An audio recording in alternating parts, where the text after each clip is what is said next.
Magandang araw mga kaibigan. Bigyan natin ng opinion, reaction itong post ni George Morales. Nananaginip ka lang, madam. Gumising ka na sa panaginip mo. Sa pahayag ito ni Senator Risa Hontiveros tungkol sa kanyang pagtakbo bilang presidente. Ito ang kanyang pahayag. Kung hindi lang sa taong bayan na pinipilit akong tumakbong presidente at sa Visayas at Mindanao, hindi ko ipipilit ang sarili ko. Kaso, nakokonsensya ako.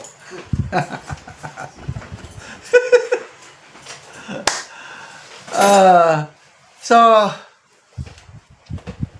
may namimilit sa kanya, sige na madam, takbo ka na. Takbo ka na. May mga nabasa akong post na malakas daw ang suporta niya sa Visayas at Mindanao. Mga post lang yun, nabasa ko. So, ito, na connecting the dots. So, dahil malakas siya sa Visayas at Mindanao, may mga namimilit sa kanya. So, sino-sino kaya yung mga taong namimilit sa kanya, especially sa Visayas and Mindanao? Sino-sino yung malakas niyang suporta sa Visayas and Mindanao? Well, in fairness, meron din siyang taga-suporta. Kasi, yung last election, yung midterm, ang Akbayan, ang party list, Akbayan party list, yan ang kanilang partido. Yan ang number one. More than 2 million ang boto nila. Pumapangalawa ang Duterte Youth Party List. So may supporters siya. Ang tanong is gaano kadami yung taong bayan na namimilit sa kanya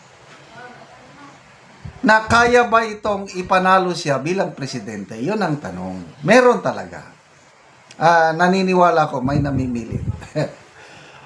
Yung survey, last survey ng WR numero.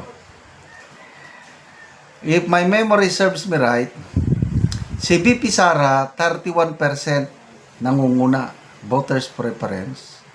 Si Senator Hontiveros, 2.4% lang.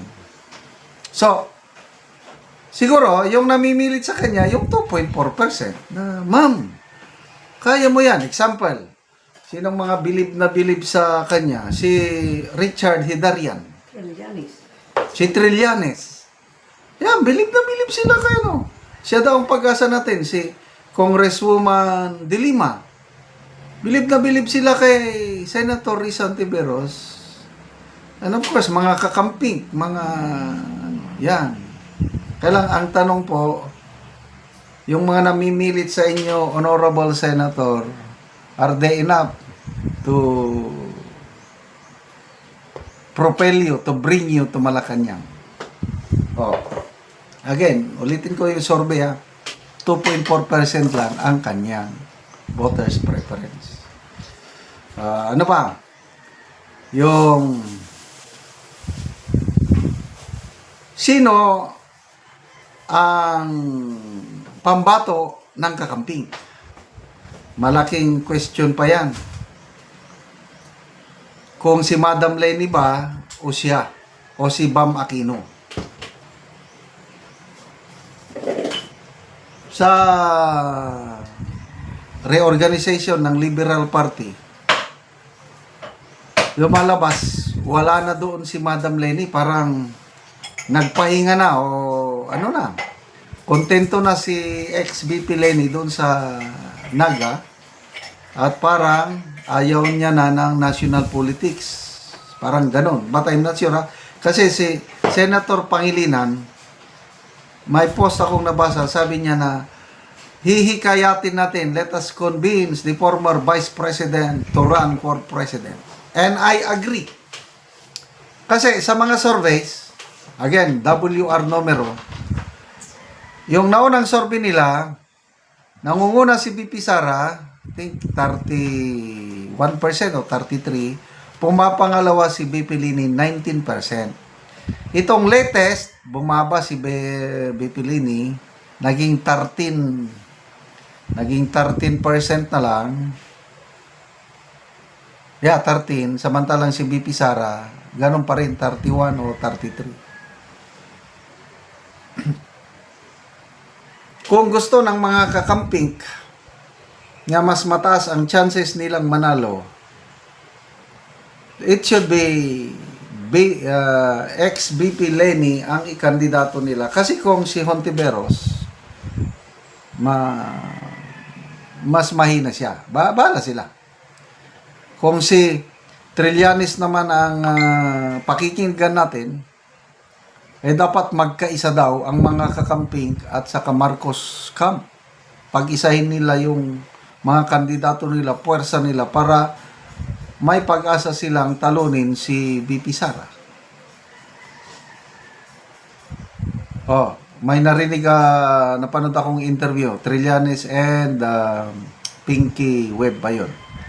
Sabi ni Pinky Web, mayroong private survey na nagsasabi, kahit pagsamasamahin mo ang kandidato ng anti-Duterte forces, pagsamasamahin sila, yung support base nila, boto nila whatsoever, hindi pa rin nila kayang talunin si BP Sara.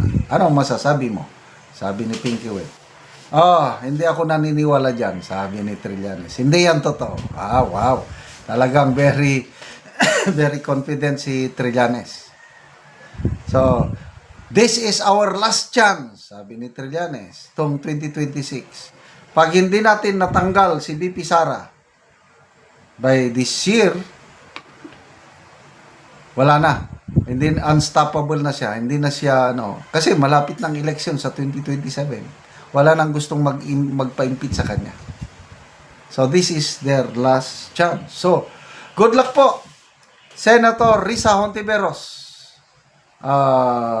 Sana magtagumpay kayo. Kailan, galingan ninyo. Dahil kaming mga ka-DDS naman, buhos namin ang suporta sa aming minamahal na BP Inday Sara. Tingnan lang natin ang people who reacted, People who reacted. 32,000 people nag-react.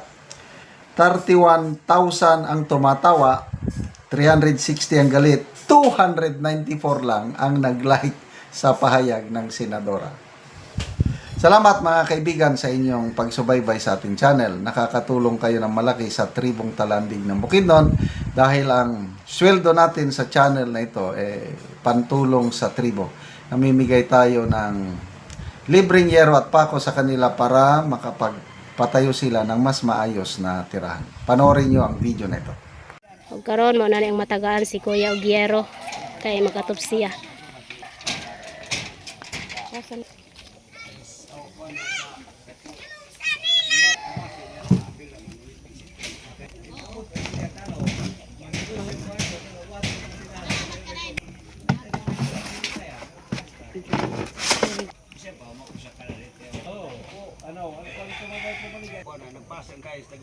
Ako rin saka ikaw.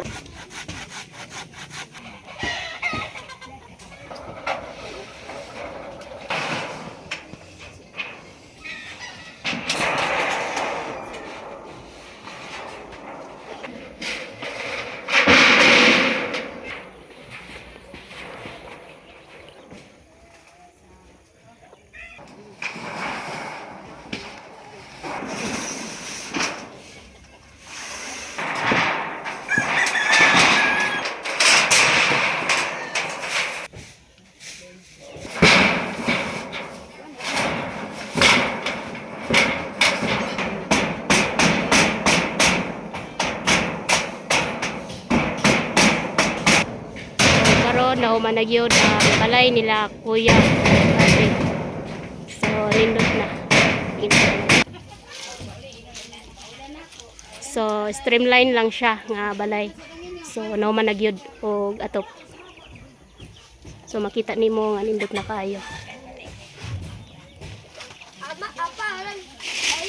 Good morning sa tanan, sa mga nag-sponsor o nag-tanaw sa mga videos na mo dire. Good morning.